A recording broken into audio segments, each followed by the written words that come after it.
अब हम लोग जो है इस पे एग्जांपल करेंगे। Dipole has two charges 10 mc का मतलब milli coulomb and -10 milli coulomb separated by 2 centimetre. Find potential due to this dipole at a point 1 metre away on its axis on its equatorial line. ठीक है ना। अब axis क्या होता है, equatorial line क्या होता है। तो अगर ये डाइपोल आपका ऐसे है, शॉर्ट डाइपोल पी, तो जो लाइन इससे डाइपोल से पास करता है उसको हम एक्सिस लाइन कहते हैं, इसको एक्सिस लाइन कहते हैं, इनसे जो पास किया है, दिस इज कॉल्ड एक्सिस। और परपेंडिकुलर बाइसेक्टर का मतलब होता है जो ऐसे ऊपर ऐसे पास हो बीच से, इसको हम लोग इक्वेटोरियल लाइन भी कहते हैं, परपेंडिकुलर बाइसेक्टर भी कहते हैं। हमारा डाइपोल है, अब नहीं दिख रहा है, यहाँ है डाइपोल, ये है डाइपोल। ठीक है, तो this is your perpendicular line, जिसको इक्वेटोरियल लाइन कहते हैं। तो पहले तो क्या है कि एक बार यहाँ पे फील्ड निकालना है, एक बार यहाँ पे निकालना है पोटेंशियल। दूरी दिया हुआ है 1 मीटर, यहाँ भी दूरी दिया हुआ है 1 metre. Dipole sir 9 moment to the question में नहीं दिया है, इसलिए पहले डाइपोल मोमेंट आप निकाल लीजिए और उसके बाद इस फॉर्मूले को यूज कीजिए।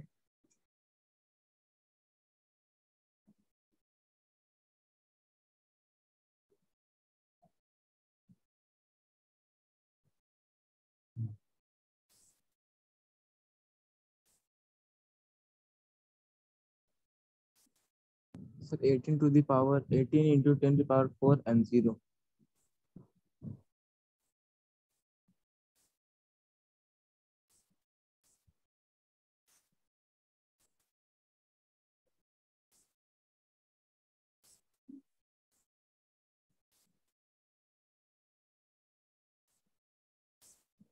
ठीक है, पहले हम लोग क्या करेंगे कि डाइपोल मोमेंट निकाल लेंगे। चार्ज इंटू लेंथ होता है, चार्ज हमारा 10 मिली कूलम लेंगे तो 10 इंटू 10 का पावर -3, और लेंथ दोनों के बीच में कितना है, 2 सेंटीमीटर है, तो 2 इंटू 10 का पावर -2, तो ये हो जाएगा 20 इंटू 10 का पावर -5, या इसको आप 2 इंटू 10 का पावर -4 भी कह सकते हैं कूलम मीटर। ये पहले मैंने डाइपोल मोमेंट निकाला, अब सॉल्व करेंगे। एक्सिस पे KP cos theta by R square होता है, तो यहाँ पर केपी और कॉस थीटा में कॉस 0 हो गया डिवाइडेड बाई आर स्क्वायर, तो के हो गया 9 इंटू 10 का पावर 9, पी आपको यहाँ निकला हुआ है 2 इंटू 10 का पावर -4, कॉस 0 1 हो गया, आर भी आपका 1 मीटर दिया हुआ है, 1 मीटर अवे, तो ये हो गया आपका 9 दूनी 18, और ये आ जाएगा 10 का पावर 9 - 4 कितना हो गया 5, कितना वोल्ट हो गया। ठीक है, बी में इक्वेटोरियल लाइन बोल रहा है, इक्वेटोरियल लाइन में देखो ये जो थीटा होगा वो 90 डिग्री होगा, और थीटा अगर 90 डिग्री होगा तो v जो होगा वो 0 हो जाएगा, क्योंकि यहाँ पर केपी कॉस थीटा में कॉस 90 आ गया, cos 90 by R square, cos 90 तो 0 होता है, तो पोटेंशियल आपका 0 हो गया, तो यहाँ पर पोटेंशियल 0 है। इक्वेटोरियल लाइन पर हर जगह पर किसी भी पॉइंट पे चले जाओगे, चाहे नजदीक में भी आ जाओगे, तो हर जगह पोटेंशियल 0 ही होगा, क्योंकि थीटा आपका 90 डिग्री है, तो इक्वेटोरियल लाइन पे दोनों माइनस और प्लस का पोटेंशियल मिला करके नेट पोटेंशियल 0 होता है। ठीक है ना, तो ये भी एक जनरल नॉलेज की बात हो गई कि एक इलेक्ट्रिक डाइपोल की वजह से इलेक्ट्रिक पोटेंशियल उसके परपेंडिकुलर बाइसेक्टर पे हर जगह 0 होगा।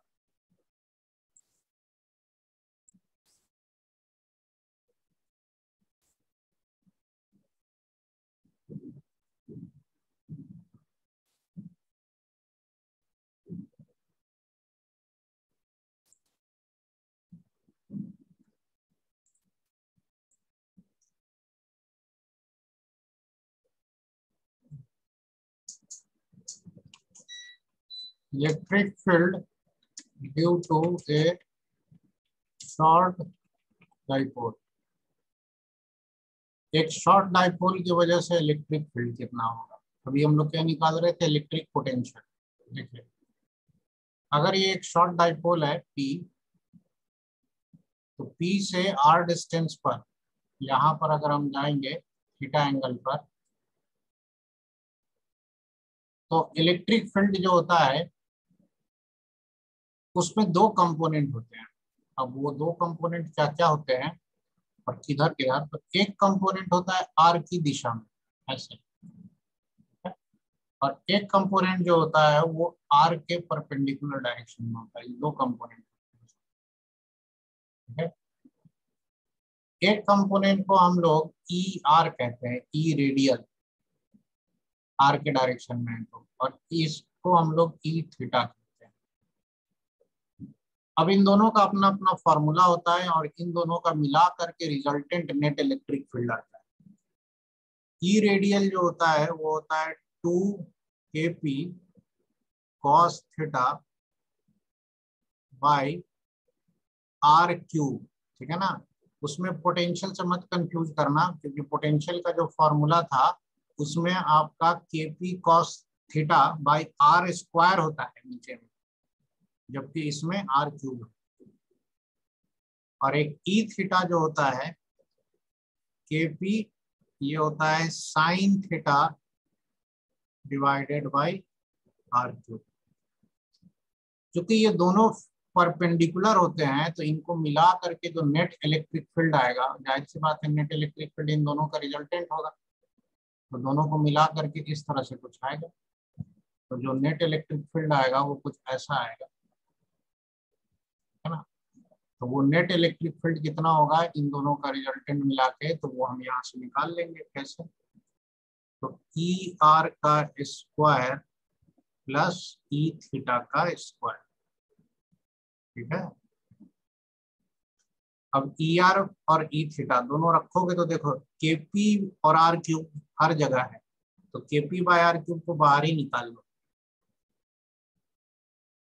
और ई आर है ना, तो केपी बाय आर क्यूब निकल गया, तो 2 cos थीटा का स्क्वायर बचेगा 4 cos square theta, plus sine theta बचेगा इसका स्क्वायर साइन स्क्वायर थीटा, तो ये बचेगा रूट के अंदर।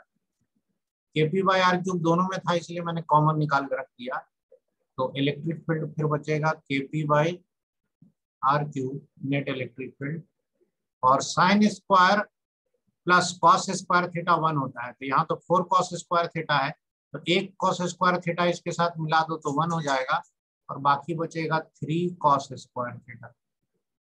तो ये फॉर्मूला आता है इलेक्ट्रिक फील्ड का, लेकिन ये फॉर्मूला हम लोग याद करने के लिए नहीं बोलते हैं, अभी रीजन बताते हैं क्यों। फॉर्मूला तो फाइनली इलेक्ट्रिक फील्ड का ये आया, लेकिन याद आप इसको करेंगे ई आर और ई थीटा को। रीजन ये है क्योंकि अगर ये दोनों आपको सही याद रहेगा तो ये तो निकल ही जाएगा नेट इलेक्ट्रिक फील्ड, क्योंकि ये तो रिजल्टेंट है इन्हीं दोनों का, इसको रटने की जरूरत नहीं है, ठीक है ना। रटना क्या है, तो रटना है इन दोनों फॉर्मूलों को, क्योंकि नेट इलेक्ट्रिक फील्ड उन्हीं दोनों से आ जाता है, ठीक है। तो ये नेट इलेक्ट्रिक फील्ड का मैग्नीट्यूड हुआ। इसका एक डायरेक्शन भी होता है, और वो डायरेक्शन कैसे निकालते हैं, तो मान लीजिए कि ये एंगल अल्फा है, तो डायरेक्शन निकालने के लिए हम अल्फा बता देते हैं। डायरेक्शन ऑफ इलेक्ट्रिक फील्ड निकालने के लिए we find tan alpha. tan alpha जो होगा ये राइट एंगल ट्रायंगल में E theta by E R होगा, E theta by E R. E theta by E R करोगे तो KP by R cube, KP by R cube cut जाएगा, E theta में बचेगा सिर्फ साइन थीटा, और E R में बचेगा सिर्फ 2 cos थीटा। तो यहाँ से डायरेक्शन आ जाएगा tan alpha equal to sine by cos tan theta divided by 2, ठीक है। कहने को तो ये भी फॉर्मूला है, लेकिन ये सब याद नहीं किया जाता है इतना डेप्थ में, ये सब तो जब आता है वहीं पर निकालना पड़ेगा। बोलोगे इससे क्या पता चल रहा है tan अल्फा इक्वल टू, आपका जो इलेक्ट्रिक फील्ड है वो ई आर से अल्फा एंगल बना रहा है, और ई आर पहले से ही आपका थीटा एंगल पे है, ठीक है। तो इसका मतलब है कि ई जो है वो makes theta plus alpha with P, dipole moment से थीटा प्लस अल्फा एंगल बनाता है। देख लो यहाँ से यहाँ तक ये एंगल थीटा है ना जी, और थीटा में भी और अल्फा जोड़ोगे तब जाके ई का डायरेक्शन आएगा, ठीक है। मेन हमें मैग्नीट्यूड में ज्यादा इंटरेस्ट रहता है इन दोनों में, क्योंकि सवाल जो आते हैं वो ई आर और ई थीटा से रिलेटेड ज्यादा आते हैं। नोट करो, डाउट है तो पूछो। स्पेशल केसेस, स्पेशल केसेस में हम दो केस लेंगे, electric field on the axial line, ठीक है ना। एक्सिस पे इलेक्ट्रिक फील्ड क्या होता है, क्योंकि ज्यादातर न्यूमेरिकल्स में इलेक्ट्रिक फील्ड एक्सिस पे पूछता है, ठीक है। तो ये मान लीजिए कि डाइपोल है आपका, और एक्सिस का मतलब हो गया ये लाइन जो यहाँ डाइपोल से पास करे। इस एक्सिस पे आगे की तरफ कोई पॉइंट ले लेते हैं, यहाँ सेंटर से यहाँ पे। अब इस पॉइंट पे बोला जाए कि इलेक्ट्रिक फील्ड कितना है, तो देखो इस पॉइंट का दूरी यहाँ से आ, दो चीजें होती हैं। तो पहली बात तो इसमें थीटा 0 डिग्री है, तो थीटा 0 डिग्री होने का मतलब होता है कि आपका ई आर का वैल्यू था 2 kp कॉस थीटा, तो वो तो हो गया cos 0 divided by R square, ये तो बच जाएगा। लेकिन जो आपका ई थीटा है वो है के पी साइन थीटा, तो ये तो K P sine 0 by R square होगा, तो K P bye R square ये 0 हो जाएगा, जबकि ये बच जाएगा। तो जो नेट इलेक्ट्रिक फील्ड होगा आपका वो ई आर के बराबर होगा, और ई आर होता है आर के डायरेक्शन में, तो नेट इलेक्ट्रिक फील्ड ऐसे बाहर की तरफ होगा, ठीक है। और वो नेट इलेक्ट्रिक फील्ड होगा कितना, तो वो नेट इलेक्ट्रिक फील्ड हो जाएगा 2 kp। आर क्यूब होगा ना सर? हाँ क्या होगा, चार्ज होगा। आर क्यूब होगा ना? हाँ वेरी गुड, सही है, आर क्यूब होगा, आर स्क्वायर लिख दिया हर जगह, यहाँ पे भी आर क्यूब होगा, यहाँ भी आर क्यूब होगा, यहाँ भी आर क्यूब होगा, ठीक है। तो 2 kp बाय आर क्यूब होगा, और किधर होगा डायरेक्शन देखना है, ठीक है।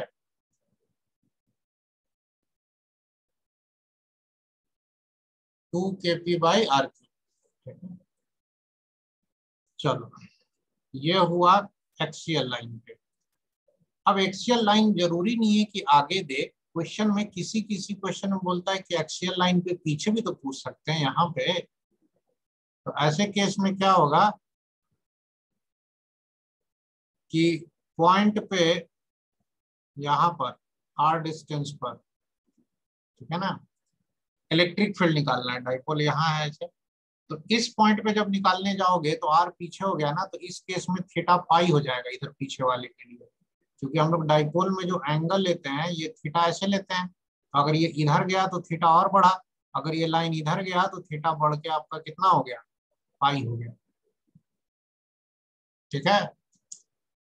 तो थीटा अगर पाई हो गया तो वहां पर क्या अंतर पड़ जाएगा, वहां बस इतना अंतर पड़ेगा कि ये जो के पी कॉस 0 है यहाँ पर कॉस पाई होगा। कॉस पाई होने का मतलब होता है -1, तो 2 kp बाय आर क्यूब भी आएगा, बस माइनस आएगा। माइनस आने का मतलब ये होगा कि इलेक्ट्रिक फील्ड जो होगा ना वो पीछे की तरफ होना चाहिए, उसके बदले आगे की तरफ होगा। जिधर आर बढ़ता है उधर होना चाहिए था, लेकिन माइनस का मतलब होता है इधर होगा, ठीक है। तो और ज्यादा जो है ना उस पे दोनों जगह मैग्नीट्यूड सेम होगा, ठीक है। और डायरेक्शन भी होगा अलोंग दी एक्सिस होगा। डाइपोल गंदा हो जा रहा है मेरा, है। तो इतना ही ई होता है। अच्छा यहाँ पे भी ई थीटा की वैल्यू जो है वो K P sine 0 by R cube करोगे, sine pi by R cube, तो साइन पाई 0 होता है। अब जो टेक्निकली समझना चाहते हैं कि दोनों जगह इलेक्ट्रिक फील्ड एक ही डायरेक्शन में कैसा है, उसका लॉजिक बता देते हैं। ये जो डाइपोल है वो माइनस और प्लस चार्ज ऐसे है, ठीक है। तो माइनस और प्लस चार्ज है, तो आगे की किसी भी पॉइंट पे जब इलेक्ट्रिक फील्ड पूछा जाएगा तो यहाँ पर जो इलेक्ट्रिक फील्ड होगा वो दो कंपोनेंट होगा आपका, एक तो प्लस की वजह से आगे आएगा, ठीक है, और माइनस की वजह से पीछे आएगा। तो नेट फील्ड आगे कैसे हो गया, क्योंकि प्लस वाला चार्ज नजदीक है तो इसका फील्ड का इफेक्ट ज्यादा होगा, असर ज्यादा होगा, माइनस वाले का असर कम होगा, ठीक है। इसीलिए आपको इधर में आता है नेट फील्ड।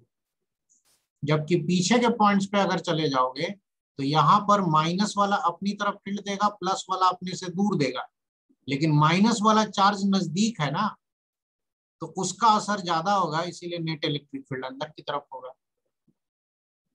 कुल मिलाकर एक्सिस पे हर जगह इलेक्ट्रिक फील्ड डाइपोल के ही दिशा में होता है, डाइपोल के ही पैरेलल होता है। ठीक है,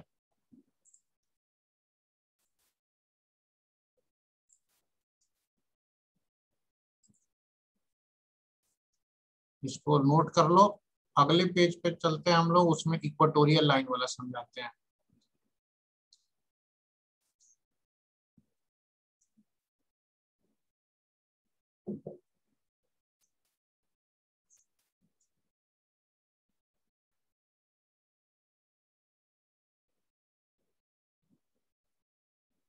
on the equatorial line, equatorial line कह सकते हैं, ठीक है, या परपेंडिकुलर बाइसेक्टर, परपेंडिकुलर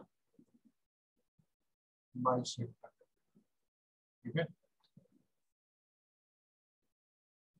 अब जो है इक्वेटोरियल लाइन और परपेंडिकुलर बाइसेक्टर का मतलब क्या होगा कि अगर ये डाइपोल है तो इसके परपेंडिकुलर वाला लाइन, इसका परपेंडिकुलर वाला लाइन बना देते हैं, इसके परपेंडिकुलर ऐसे होगा, ठीक है ना, बीच से पास होना चाहिए।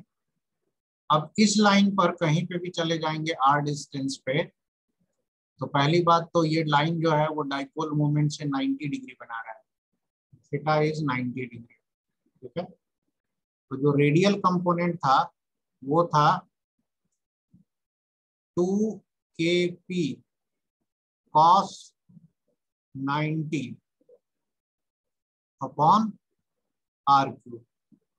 ठीक है, 2kp cos 90 अपॉन r3, तो 2kp बाई r3 लिख सकते हैं कि जीरो लिख लें, तो cos 90 तो जीरो होता है, जीरो हो जाएगा।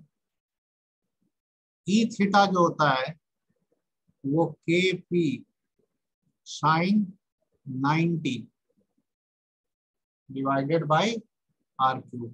नाउ sin 91 होता है, तो ये बच जाएगा ना, बच जाएगा, कितना बच जाएगा, kp अपॉन r3।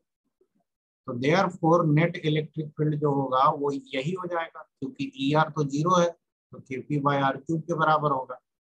रही बात डायरेक्शन किधर होगी, तो ई रेडियल जो होता है ना वो आर की तरफ होता है, और ई थीटा जो होता है ना वो आर के परपेंडिकुलर होता है। तो यहाँ पे जो डायरेक्शन होगा वो डाइपोल मोमेंट के अपोजिट डायरेक्शन में होगा इलेक्ट्रिक फील्ड। डाइपोल मोमेंट अगर राइट की तरफ है तो इलेक्ट्रिक फील्ड लेफ्ट की तरफ होगा।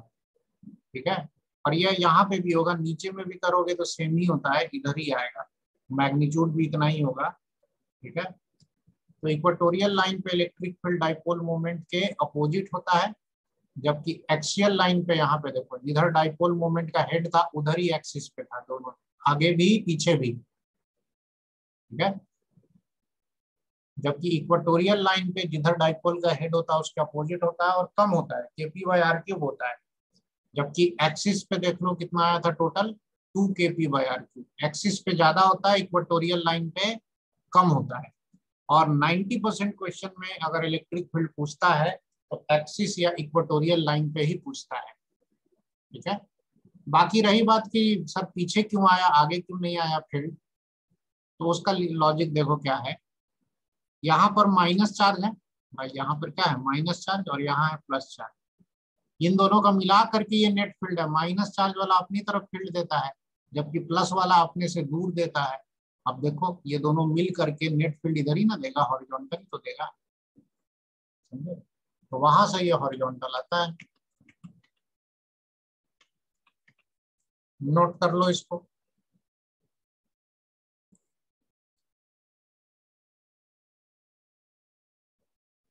मान लीजिए कि एक डाइपोल मोमेंट दिया हुआ है P इक्वल टू जो भी है 4 into 10 to the power -6 coulomb metre, ऐसा दिया हुआ है। ये डाइपोल यहाँ पर ऐसे रखा हुआ है। ठीक है, इस डाइपोल से आगे 1 मीटर दूर यहाँ पर पॉइंट ए है, और 1 मीटर ऊपर भी परपेंडिकुलर बाइसेक्टर पे एक पॉइंट बी है। ठीक है, तो इलेक्ट्रिक फील्ड ए पे कितना होगा और इलेक्ट्रिक फील्ड बी पे कितना होगा, निकालो तो। जो अभी फॉर्मूला हम लोगों ने पढ़ा उसको यूज करके ए पॉइंट पे कितना होगा, बी पॉइंट पे कितना होगा।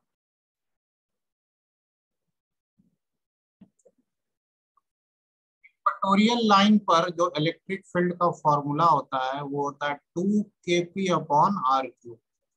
ठीक है, आप कॉपी पलट के अपना देख लीजिए। उसमें के आपका एज यूजुअल 9 × 10⁻⁹ होता है।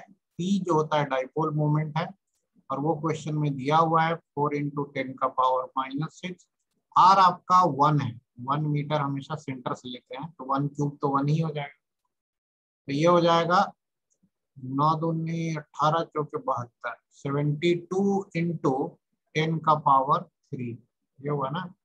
कितना वोल्ट पर मीटर कर सकते हैं या न्यूटन पर कूलम ए पर। बी इक्वेटोरियल लाइन है और इस पॉइंट पर इलेक्ट्रिक फील्ड kp/r³ होता है। कॉपी में देख लो। तो हम अलग से मेहनत नहीं करेंगे, kp/r³, 2kp/r³ का आधा होगा तो इसी का आधा कर दो। तो 72 का आधा 36 × 10⁻³ वोल्ट पर मीटर।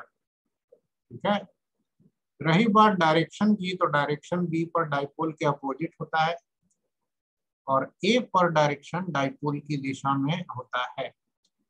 तो अगर हम बराबर डिस्टेंस ले तो बी पे इलेक्ट्रिक फील्ड कम है, ए पे इलेक्ट्रिक फील्ड ज्यादा है। एक्सिस पे इलेक्ट्रिक फील्ड ज्यादा होता है और ये परपेंडिकुलर बाइसेक्टर पर इलेक्ट्रिक फील्ड कम होता है। ठीक है। और नोट करो उसको।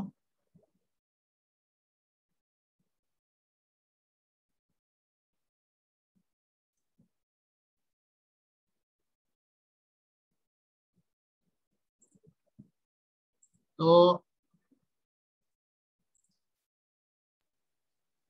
आज की क्लास हम लोग यहीं तक रखेंगे। ठीक है। डाइपोल में अभी और भी बहुत कुछ पढ़ना है तो उसका एक्सरसाइज का अभी सवाल नहीं कर पाओगे क्योंकि सब मिक्स किया हुआ है।